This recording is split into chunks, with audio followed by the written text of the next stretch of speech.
রাজশাহীর তানোরে 2 বছরের শিশু সাজিদের জন্য পুরো গ্রাম শ্বাসরুদ্ধ। 18 ঘন্টা পার হলেও গভীর নলকূপের পাইপে আটকে যাওয়া সাজিদকে উদ্ধার করা যায়নি। এর আগে গতকাল বুধবার দুপুর 1:15টার দিকে উপজেলার কোয়েলহাট পূর্বপাড়া গ্রামের ধানখড়ের মাঠে খেলতে খেলতে হঠাৎ 50 ফুট গভীর একটি গর্তে পড়ে যায় সে। মাত্র 8 ইঞ্চি ব্যাসার্ধের সেই অন্ধকার গর্তে পড়ে যাওয়া ছোট্ট শিশুটি উদ্ধারে ফায়ার সার্ভিসের 5টি ইউনিট চেষ্টা চালিয়ে যাচ্ছে।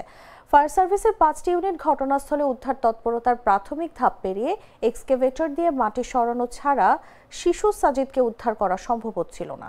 কিন্তু পুরো তানোর উপজেলায় খোঁজ করেও কোনো এক্সকেভেটর পাওয়া যায়নি। অবশেষে রাত 8টার দিকে পাশের উপজেলা মোহনপুর থেকে ছোট্ট দুটি এক্সকেভেটর এনে মাটি খনন কাজ শুরু করে ফায়ার সার্ভিস কর্মীরা।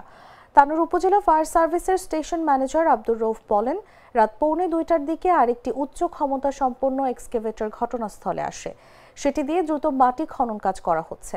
তিনি আরো বলেন, আমরা আশা করছি আর কয়েক ঘন্টার মধ্যেই উদ্ধার কাজ সম্পন্ন করতে পারব।